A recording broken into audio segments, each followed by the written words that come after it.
Bonjour à tous et bienvenue à un autre épisode de Plus de Millage où aujourd'hui, on va faire une revue en détail du Volkswagen ID Buzz.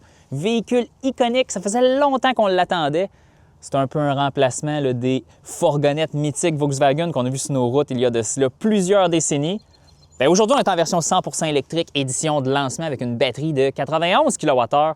J'ai très hâte de vous montrer tous les détails techniques ainsi que les multitudes de fonctions de ce véhicule-là. Ça va être une longue vidéo, mais ça va être intéressant. Allons-y. Commençons le tour extérieur du ID Buzz. Premièrement, on va y aller vers la dimension. C'est un véhicule de 5 mètres de long, donc c'est immense. Et pour de vrai, lorsqu'on va aller à l'intérieur, vous allez voir, c'est un véhicule qui est caverneux. Puis ça, c'est une des choses qui est les plus impressionnantes à propos de ce véhicule-là. En dehors de son look rétro, je trouve ça vraiment de bon goût. C'est malade. Honnêtement, Volkswagen a fait un super de bon travail ici pour agencer le véhicule, aller chercher les éléments rétro des Westphalia, des Vanagon du temps. Même, regardez là, les belles roues 20 pouces. Là, avec, dans le fond, c'est une roue blanche. On a un enjoliveur en plastique. Je peux même vous l'enlever là, pour vous montrer. Si je suis capable de l'enlever facilement. Voyez-vous, c'est assez simple, mais ça a un look, comme je vous dis, d'une roue rétro. C'est merveilleux. On reclippe ça. À l'avant, encore une fois, la même chose. On a la signature lumineuse typique qu'on verrait sur un Volkswagen ID4 ou les autres véhicules de la famille ID à l'extérieur de l'Amérique du Nord. On a aussi cette grille-là ici, super intéressante. Moi, je trouve ça un peu bizarre là, comment on a intégré le radar. Là. Ça n'a pas l'air très, très solide, mais mettons qu'il brise, pas trop compliqué à remplacer. On n'a pas de front qui, évidemment, vous avez vu, c'est comme un autobus. Là. Puis moi, ID Buzz, vous comprenez que ID Bus, mais je pense que Volkswagen voulait être un peu funky. Puis on a décidé d'aller avec Buzz 2Z. C'est quand même correct. Je vais aller vous ouvrir ça 2 secondes. Vous allez voir qu'est-ce qu'on a ici. Donc, il n'y a pas de from, comme je vous disais, mais on a un genre de petit capot, là, un petit compartiment de service. Ma caméraman va s'approcher. Qu'est-ce qu'on a ici? Pas grand-chose. On a le lave-glace, là, ça c'est typique Volkswagen. On a des composants. On a aussi l'endroit où on peut survolter le véhicule, la batterie 12 volts. Puis ensuite, le seul autre accès qu'on a, c'est pour le liquide de refroidissement ici. Super important de mentionner que ce véhicule-là, évidemment, a une thermopompe pour le chauffage et la climatisation. Vous remarquerez aussi que le pare-brise est plongeant, un angle assez droit, puis on a des essuie-glaces que j'appellerais de style minivan. Donc, c'est des essuie-glaces qui font ça. Très bonne couverture des essuie-glaces pour nettoyer la vitre, c'est super. Miroir, on ne se cassera pas la tête. Vous voyez aussi, là, comme vous avez vu à l'intro du vidéo, ce n'est pas une fenêtre qui descend dans la porte, c'est juste une petite fenêtre glissière. Ça, c'est vraiment un choix d'ingénierie. Je pense que c'est une question aussi d'avoir des composants dans la porte. Puis éventuellement, lorsqu'on aura des versions qui vont être plus adaptées pour être transformées en véhicules de camping, probablement que ça, ça va être beaucoup plus pratique. On verra. Évidemment, là, ça, c'est juste moi qui fais de la spéculation. Ici, je dis, on a l'édition First Edition de lancement. Là, on a les petits détails ici, First. Et les lumières que je trouve très belles. J'aime tellement les détails à l'intérieur de ces lumières-là. C'est super. Puis là, on arrive à une de ma parties préférées du véhicule, c'est le panneau arrière du haillon. Il est droit, mais il est tellement gros. Puis la lunette est grosse. Puis regardez le signe, le logo Volkswagen, c'est gros comme ma main. C'est vraiment cool. Honnêtement, ce véhicule-là, puis surtout la peinture 2 tons, c'est aussi ça qui vient accentuer l'aspect rétro. Ça me fait penser à quelque chose à propos de la peinture de ce véhicule-là. Ça, c'est une peinture en option 2 tons. Et lorsque je lavais le véhicule juste avant la vidéo, j'ai remarqué quelque chose. J'ai réalisé que probablement que le procédé de peinture de ce véhicule-là, c'est que le véhicule est peinturé blanc dans le paint shop, dans la salle de peinture de l'usine en Allemagne. Puis ensuite, il y a un procédé de peinture secondaire qui est soit automatisé ou manuel, où on va appliquer la couleur 2e ton. Parce que si on se rapproche, on voit le découpage de la peinture bleue sur la porte. Là, on voit qu'il y avait littéralement un ruban adhésif ici, puis la porte a été peinturée. C'est un véhicule de 86 000 $. Là, on a toutes les options. Dites-vous que ça, c'est un composant du prix extrêmement élevé de ce véhicule-là, parce que ça prend du temps à faire ça. Fin de la parenthèse. Mais bon, on a fait le tour d'ID Buzz, véhicule iconique. Je peux vous dire une chose, c'est comme l'anti-Cybertruck, ce véhicule-là, parce qu'on se promène avec le véhicule, tout le monde te fait des pouces, tout le monde te sourit, tout le monde vient te voir, tout le monde veut en entendre parler de ce véhicule-là. C'est fascinant. Vraiment, j'ai jamais vu autant de gens me sourire lorsque je me promène dans un véhicule depuis ma courte carrière de journaliste automobile. Ça fait à peu près 3 ans, 4 ans. Vraiment intéressant. Parlons de la situation de la recharge sur ce véhicule-là. Donc, le petit port de recharge à l'arrière. La tirette ici, pour avoir accès au port de recharge rapide, je trouve ça un peu débile. Puis là, il y a comme un truc pour tenir le câble. C'est pas grave. Dans le fond, évidemment, 11 kW courant alternatif là, pour remplir cette batterie de 91 kWh, mais 86 utilisables. Puis, recharge rapide, c'est un véhicule 400 volts, mais on parle de 200 kW, là, puissance maximale.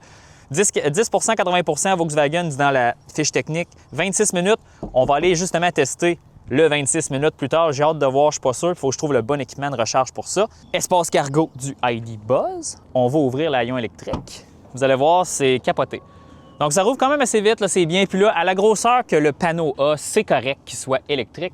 Fait intéressant, patente Zigugus. En Amérique du Nord, sur les véhicules Volkswagen, on a rarement un triangle de sécurité d'intégrer dans le haillon, là, sur un Atlas, sur un ID4. Vous avez la fente, mais vous n'avez jamais le triangle. Ça veut dire que dans le fond, nos amis allemands qui ont assemblé ce véhicule-là, bien, ils l'ont oublié pour l'Amérique du Nord, fait qu'il est là, on l'a.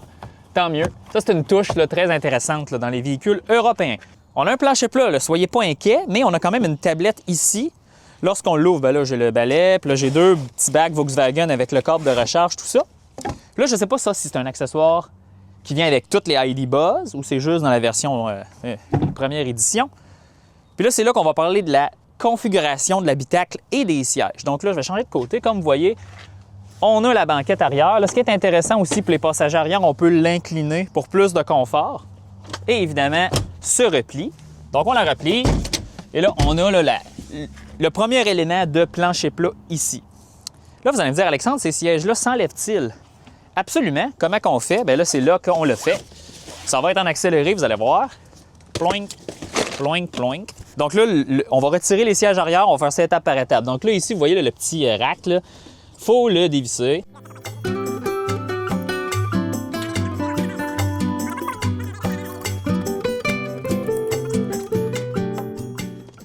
On va lui donner de la rigidité. Et voilà. Là, on retire ceci. Je ne sais pas où on va le mettre, mais on le retire. Là, ensuite, nous avons une tirette ici. Le siège sort. Puis là, ce qui est surprenant, je m'attendais à que ce soit très lourd, mais il est relativement léger. Donc là, ça se passe bien. Et là, on retire le siège, on retire le deuxième siège. Je tire. On a l'espace cargo derrière la deuxième rangée. C'est très grand. Même un ami m'a dit, est-ce que mon 3 roues Honda rentrerait là-dedans? Peut-être, je sais pas. C'est sûr que l'appel principal du ID Buzz, selon moi, c'est de remplacer les fameux Westphalia, les Vanagon, tout ça, pour faire du camping. Mais dans la version de lancement ici, on n'a rien qui nous incite à penser que le véhicule est configuré pour faire du camping. Surtout que la deuxième rangée ne se retire pas. Donc, on ne peut pas créer un plancher complètement plat à l'arrière du véhicule. Puis là, je suis assis sur la tablette arrière, puis j'ai tout baissé les bancs. La deuxième rangée s'avance, se recule. La troisième rangée s'avance, se recule. La deuxième rangée s'avance, se recule. Puis là, l'espacement là, entre les rangées, il y a quand même un trou, une cavité. Donc, la seule logique ici, pour moi, ce serait de mettre un panneau de contreplaqué ou autre matériau pour ensuite mettre le matelas où on pourrait dormir. Parce qu'en réalité, si vous enlevez les sièges ici, vous allez quand même avoir la deuxième rangée là, dans votre chemin. Et entre la deuxième rangée et la troisième rangée, le plancher a quand même là, un 3-4 cm d'espace parce qu'il y a des bouches d'aération pour les passagers de la troisième rangée. Donc, je vais aller m'asseoir à la troisième rangée, puis je vais vous montrer là, la situation là, de l'espace pour les jambes pour un adulte. Donc ça, c'est bien. Là, on a une tirette. On peut faire avancer la deuxième rangée facilement. Puis j'ai placé les deux sièges ici, le plus avancé, le plus reculé, pour vous montrer les scénarios. Puis je vais le remettre à sa place. Clic! Donc, la troisième rangée est avancée au maximum. Puis là, comme je vous dis, il y a une tirette. Je peux la reculer, l'avancer. C'est malade, hein? C'est très configurable. Mais regardez là, l'espace. Là. C'est un salon là, pour les adultes. Il n'y en a pas de problème ici. Et autre scénario où la deuxième rangée la plus reculée et la troisième rangée la plus avancée, encore une fois, espace pour les jambes, il n'y a pas de problème. Donc ici, d'un point de vue de mini-fourgonnette, l'ID Buzz, c'est excellent. C'est comme toutes les mini-fourgonnettes nord-américaines. Il y a de la place pour tout le monde. Il n'y a pas de compromis ici. Donc la deuxième rangée, l'espace pour les jambes, c'est fou. Évidemment, on peut avancer beaucoup la deuxième rangée, comme vous pouvez le voir ici. Ajustement, confort princier. Puis ici, là, accoudoir, là, comme on avait dans la première année de fabrication du ID4 en Amérique du Nord, l'accoudoir qu'on peut ajuster à notre guise. Ça, j'adore ça. Et on peut se remettre là en position tout à fait normale. On s'en va à l'avant du véhicule, mais première affaire, on va regarder. Donc, numéro de série, on voit que c'est le 5245e ID Buzz qui a été fait par Volkswagen en Allemagne. Il a été assemblé en août 2024. Toujours un petit détail intéressant. Qualité des matériaux, c'est vraiment, c'est un peu partout parce que plastique très dur. Puis là, les surfaces moussées, il n'y en a pas beaucoup. Par contre, ce que je suis prêt à dire, c'est que l'agencement des matériaux, l'assemblage, c'est très de bon goût, c'est bien. Sauf que je m'attendais à beaucoup plus de surfaces moussées. Il y en a beaucoup moins. Et là, est-ce que c'est la vocation plus utilitaire du véhicule que Volkswagen décide de faire des choix ici? Écoutez, j'ai pas la réponse, mais bon. Puis pour prendre place, j'aime beaucoup qu'on aille une marche. J'aime beaucoup qu'on aille une marche ici pour prendre place à l'intérieur du ID Buzz. C'est merveilleux. Puis là, on est dans l'édition de lancement. Un bouton pause puis un bouton play. Pédale, frein, c'est malade. On va parler en détail maintenant de l'intérieur. Ce qui est intéressant, puis ça, c'est ce que j'aime, c'est un peu comme les véhicules Tesla et les véhicules GM. On appuie sur le frein, le véhicule démarre, puis j'aime vraiment, Volkswagen a réglé, j'aimais pas le levier de vitesse ici. Donc, j'aime le levier de vitesse maintenant qui est là. Là, pour sélectionner, là, lorsqu'on met ça sur Drive, bien évidemment, on avance, tout est beau. Et là, après ça, on peut le mettre en mode B. Puis là, c'est le mode freinage régénératif. Le mode une pédale, je conduis toujours en mode B. On le remet sur le frein de stationnement. Ici, je pense qu'on a la meilleure itération du système d'infodivertissement Volkswagen dans les véhicules électriques. Volkswagen a eu énormément de difficultés avec leur logiciel. Mais là, on commence à avoir quelque chose qui a du sens. Évidemment, on a un menu ici avec toutes les applications. C'est très fluide. Après ça, on a un raccourci pour le véhicule. Donc, on peut mettre système de traction à off, l'affichage tête haute. On appuie ici, on peut configurer notre mode de conduite, l'éclairage ambiant, le menu de recharge avec quelque chose de super important, le bouton optimiser, où est-ce que là, on peut sélectionner le préconditionnement de la batterie. Puis là, dans le fond, lorsqu'on fera notre test de recharge rapide, je vous en parlerai plus en détail. Ensuite, on peut même sélectionner ici, quand il tient longtemps, on peut mettre des raccourcis dans la barre en haut. Là, moi, je me suis mis 4 raccourcis. Navigation, Android Auto, le mode de conduite, puis le menu de stationnement où est-ce que je peux sélectionner la caméra 360 du ID Buzz. Fonctionne très bien. Honnêtement, très fluide, ça se passe très bien. On appuie sur Climat ici, on a le menu de la climatisation. Puis évidemment, on a plein de paramètres à l'arrière pour la climatisation de la deuxième et de la troisième rangée. On peut même la mettre complètement à off pour sauver de l'énergie. Puis après ça, là, c'est le logiciel ID tout à fait normal. Mais comme je vous dis, j'aime la fluidité. L'éclairage ambiant se configure bien. Puis on a aussi des boutons rapides ici pour le siège ventilé et les sièges chauffants. Honnêtement, ce panneau de plastique-là qui fait un effet bois, je l'adore. C'est vraiment de bon goût ici. Puis aussi, je voulais vous parler comment l'intérieur était caverneux. Regardez, je vais me lever.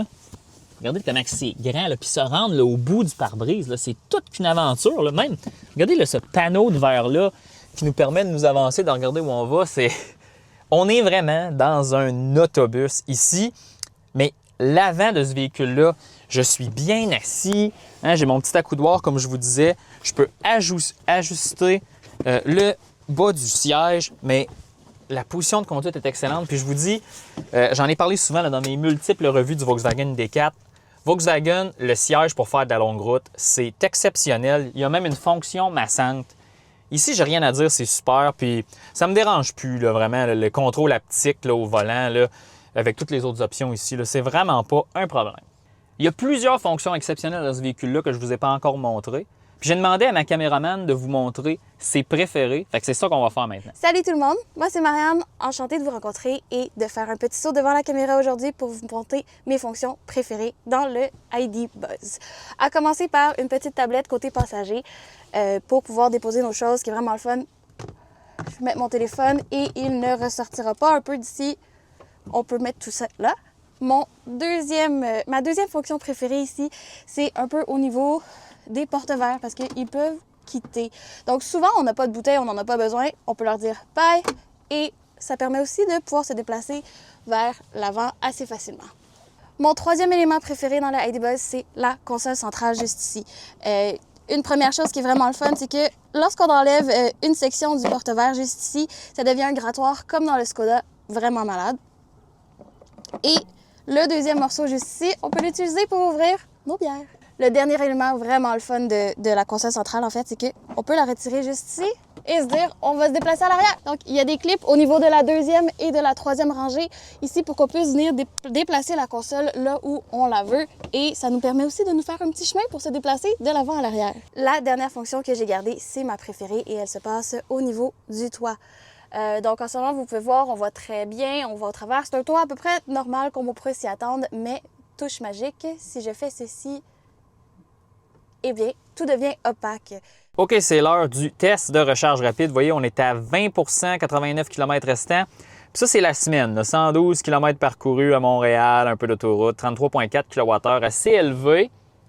Là, on s'en va à une borne 500 ampères. Fait qu'on est encore à la salle, on prend le pont Champlain, puis on va aller chez Electrify Canada, là, un nouveau site, 350 kW.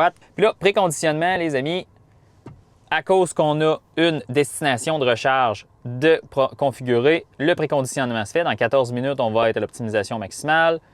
Ça va être bien correct. Puis là, Car Scanner nous dit avant le départ, il nous reste 17 kWh dans la batterie, hein? 22,8 au BMS. Ah, le voltage de la batterie est quand même haut pour une batterie 400 volts, 369. Ça veut dire que probablement qu'on dépasse 400 volts à 100 %. OK, bon, on va se mettre en route, là, puis on va aller faire ce test de recharge rapide-là. On est arrivé chez Electrify Canada, Canadian Tire. La borne est juste là. On va sortir dehors. Je vais faire juste toute la petite manipulation, mais je vais vous donner les statistiques. Là, tu sais, la voiture dit qu'on est à 13 %, mais là, on dit qu'on est à 11,78. Il reste 11 kWh dans la batterie. Puis ce que j'aime de la batterie du ID Buzz, puis c'est probablement la ID4, c'est la même chose. Regardez, la batterie est préconditionnée au complet, puis on est entre 21 et 23 degrés Celsius. Puis là, juste pour vous prouver que je ne dis pas n'importe quoi, dans le menu optimisé, nous sommes à la capacité de recharge optimale à atteindre. Mais là, ce qu'on va faire, c'est qu'on va voir si ça prend à peu près 26 minutes, faire à peu près 10 %, à peu près 80 %. On va voir ça. On va aller dehors, puis on va tout setuper ça. OK, donc là, on est sorti la borne. Évidemment, je voulais vous montrer un peu le site. Là, c'est un nouveau site à Greenfield Park. C'est les nouvelles bornes Electrify Canada qui sont supposées être bonnes et fiables et tout ça. En tout cas, d'un point de vue look puis d'ergonomie, c'est bien. BTC Power, la marque. Juste voir le input, output, 200 à 295 volts, 500 ampères max. On est en business. Excellent. Je vais toute la setuper, je vais toute la configurer, la préparer. Là, évidemment, vous connaissez la poutine. Là, puis on va se revoir à l'intérieur du véhicule lorsque la recharge va démarrer. OK, la recharge démarre. Donc là, 18 kW, là, dans le fond, on est dans le départ. Puis là, il est 15h09. J'aimerais ça que ça rampe un peu. On va aller voir ici. 150, 174 ampères, 180 ampères, 200. On monte, on monte, on monte, on monte, on monte, on monte. Est-ce qu'on va pogner 500 ampères? Il faut pogner 500 ampères, sinon ça ne marchera pas. 320, ça s'en vient. Hey, c'est très lent, le départ, mais bon. On passe le cap du 400 ampères. 53, on va se rendre. Très bonne nouvelle. Et voilà, 495 ampères, 193 kW. Donc, c'est un genre de 200 arrondi par le haut. Mais regardez, ça fonctionne. Et savez-vous qu'est-ce que je pense? Regardez, sur la borne, ça flash un peu, mais ça dit 204 kW. La borne donne 204, mais le véhicule, ce qui rentre dans la batterie, c'est 190. Voilà, c'est ça la patente. De tous les cas, là, regardez, c'est très, très bon comme puissance. J'ai hâte de voir comment que ce palier-là de haute puissance va durer de temps. 197 kW. Voyez-vous, là, on applique 400 volts sur la batterie, 500 ampères, c'est 200. Écoutez, bravo Volkswagen, vous avez gradué de l'université de la recharge rapide. Je pense que vous avez compris. Évidemment, je vais vous donner votre diplôme quand la recharge va se terminer, mais je pense qu'avec ce menu-là qui vous donne un temps estimé pour la recharge rapide, la puissance, je pense que vous avez atteint la maturité et vous avez même dépassé certains constructeurs. Là, il vous reste à maîtriser le 800 volts. On est à 32 %, on est à 200 kW. Là, dans le fond, le voltage de la batterie a monté. Regardez, le 406, c'est encore à 500 ampères. C'est honnêtement excellent. Honnêtement, c'est... Tu sais, je veux dire, c'est beaucoup d'ampérage dans la batterie, c'est beaucoup de puissance. Puis, voyez-vous la courbe, là? On a démarré quoi, à 13 %? On est à 33, 20 % plus tard. On est encore là, dans les eaux, là, tu sais, 185 à 200. C'est un bon palier plat. C'est digne de mention, mais regardez, on était à 158 kW, 51 %, donc il y a beaucoup d'air sous la courbe. On a mis beaucoup d'énergie, ça fait 11 minutes qu'on est là, on a mis 36 kWh. C'est vraiment... Honnêtement, imaginez si on avait cette batterie-là dans un Volkswagen ID4, comment on aurait de l'autonomie, puis comment ça rechargerait vite. Je suis assez content, puis on va aller voir les nouveaux chargeurs Electrify Canada. Honnêtement, ils sont beaux. Puis là, tu vois que c'est le fun, on a la tirette, là. Ça, c'est bien. L'interface est bien. Évidemment, vous voyez l'écran là, à cause du taux de rafraîchissement, là, mais ça, évidemment, j'espère que c'est fiable. Ça marche jamais, mais sinon, la poignée, non, c'est... Beau site, là. Ça, c'est vraiment du beau travail, ça. J'aime vraiment ce site de recharge-là. La recharge du ID Buzz, c'est terminé. Ça a pris 25 minutes, faire 13 à 80 %. Donc, le 26 minutes, 10 80 %, c'est tout à fait vrai. Puissance maximale délivrée par le chargeur, 207 kW, mais dans l'interface ici, puis dans le Car Scanner, on a vu là 200 kW. Donc, Volkswagen, ce qu'ils disent est parfait, j'ai rien à dire. La puissance moyenne durant la recharge, 156 kW. C'est vraiment performant. Hein? Ça prend un équipement comme celui-ci qui délivre 500 A. Mais c'est une courbe de recharge vraiment plate, beaucoup d'heures sur la courbe. On a mis quand même 63 kWh en 25 minutes. Ça a coûté 43 $, mais là, ça, vous comprenez ce que je veux dire, c'est cher ici. Je décerne maintenant la palme. Hein? Vous avez Volkswagen, vous avez gradué de la recharge rapide au moins sur le 400 volts. Là. Le ID Buzz, ça devrait être le standard de vos véhicules sur le 400 volts, même que ce serait le fun que le ID4 ait cette batterie là, 10 kWh plus grosse. Ceci étant dit, je vais réinitialiser les trajets ici. Je vais faire une boucle d'autoroute à 110 km/h, puis on va retourner à la salle. Puis quand ça va être fait, dans le fond, là, on va avoir une bonne idée si le 372 km NRCan est réel, faux. Puis là, ça va me permettre de vous donner une estimation du défi 500 km.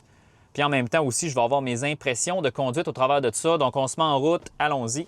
Bon, on est sur l'autoroute 30, sur la rive sud de Montréal. On va comme faire le tour là, par l'autoroute 30, puis après ça revenir par Vaudreuil, peu importe.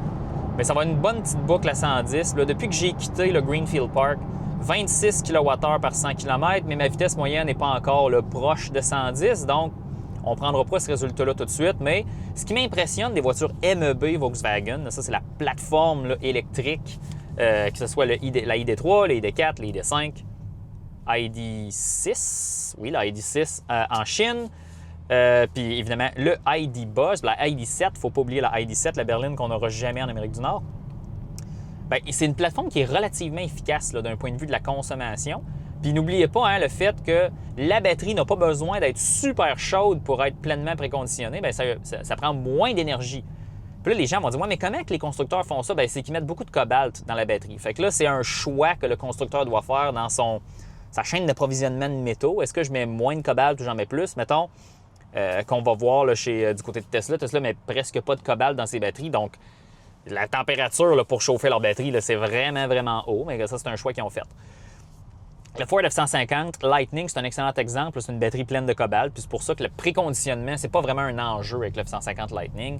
C'est vraiment ça l'avantage ici. Mais mettons qu'on...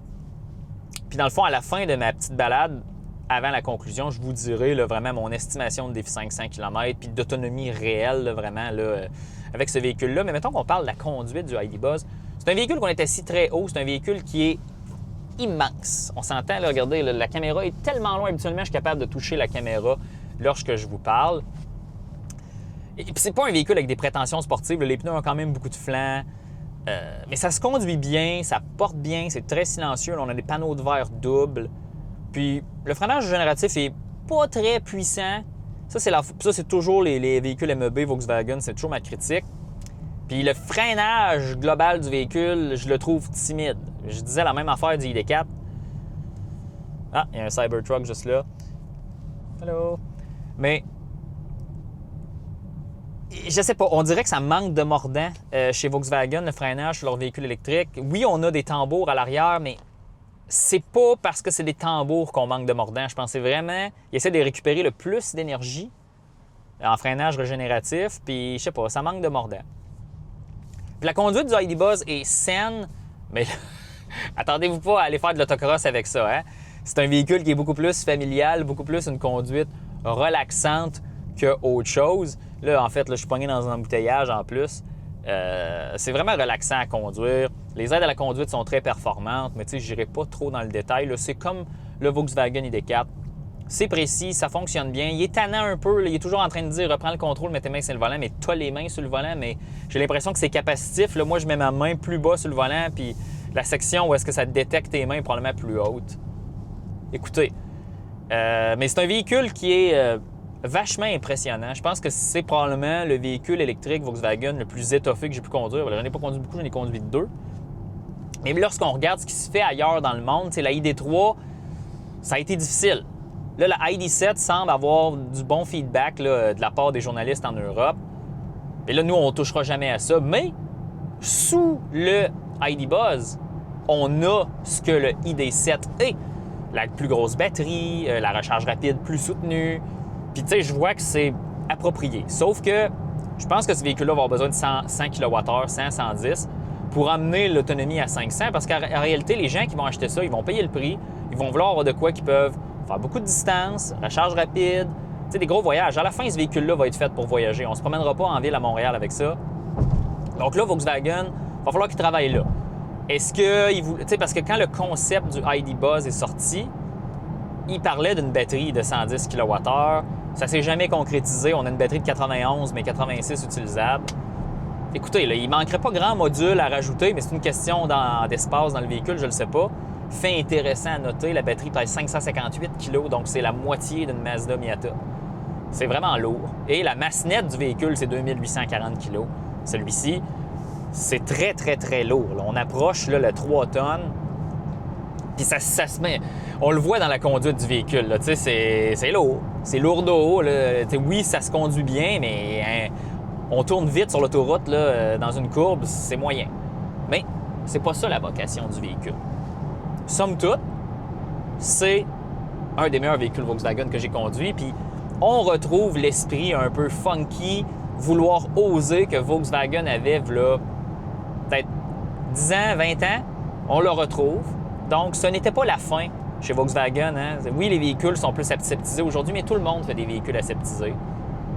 Et ici, j'ai rien à dire. Volkswagen a littéralement réussi.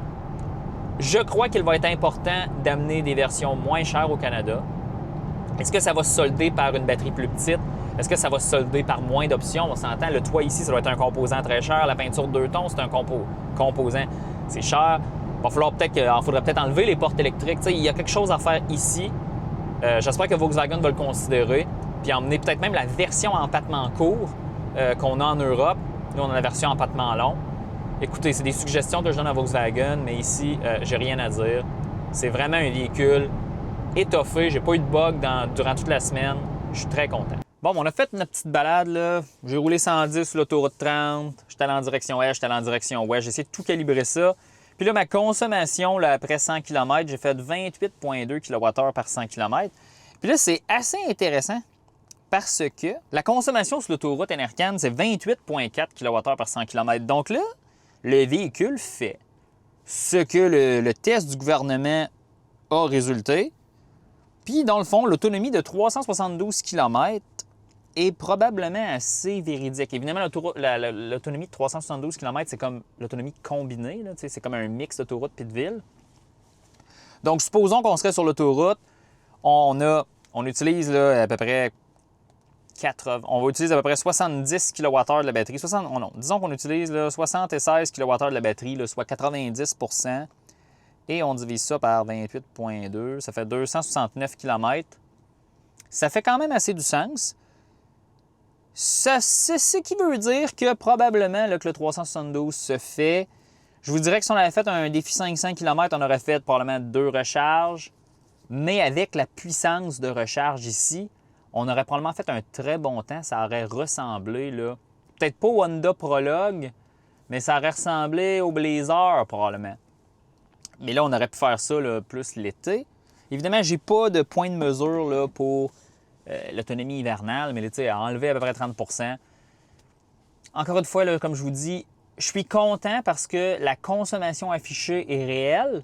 Donc, on sait à quoi s'attendre. Si on sait ce véhicule-là, on sait que la portée, c'est 372 à peu près. Puis, en ville, je voyais qu'on pouvait faire plus. Là. Il a l'air vraiment efficace en ville lorsqu'on roule en bas de 90 km/h. Fait que Volkswagen a bien fait ici. Ils ont été conservateurs sur le chiffre d'autonomie. Écoutez, est-ce que 400 km se fait? Peut-être, mais comme je vous dis, je pense que ça prend une batterie de 100 kWh ici là, pour avoir là, de la grosse portée, là, longtemps, là, du 4-5 heures d'autoroute. Mais écoutez, on n'a pas ça pour l'instant. Et nous voici maintenant à la conclusion de cette super revue du Volkswagen ID Buzz. Vous avez vu l'extérieur, l'intérieur, les patentes et gugus. On est allé faire une recharge rapide, on est allé sur la route. Puis qu'est-ce qu'on en pense? Bien, on en pense que c'est un véhicule assez dispendieux, ça c'est le premier élément. C'est sûr que moi je conseillerais à Volkswagen de regarder d'augmenter la capacité de la batterie. Je pense qu'on doit se diriger vers quelque chose avec 100 kWh, 450 km NRCan, même 500. Je soupçonne qu'avec le temps, on va avoir des versions moins chères qui vont être un peu plus optimisées pour l'efficacité. Donc, ce que je dis là peut probablement changer. Même si 372 km NRCan, c'est peu. Écoutez, ça dépend évidemment de vos besoins, mais est-ce que ce véhicule-là remplit son cahier des charges? Est-ce qu'il est iconique, look rétro? Est-ce qu'il fait tourner les têtes? Est-ce qu'il vous met un sourire dans le visage? Absolument. C'était Alexandre pour Plus de Millage. Espérons que vous avez aimé. Pensez à nous laisser un petit like, peut-être même vous abonner à la chaîne ou même se joindre. Se joindre veut dire que vous avez accès à ces vidéos-là quelques temps d'avance, des fois même un mois, avec une petite contribution mensuelle. Espérons que vous avez aimé. On se laisse là-dessus.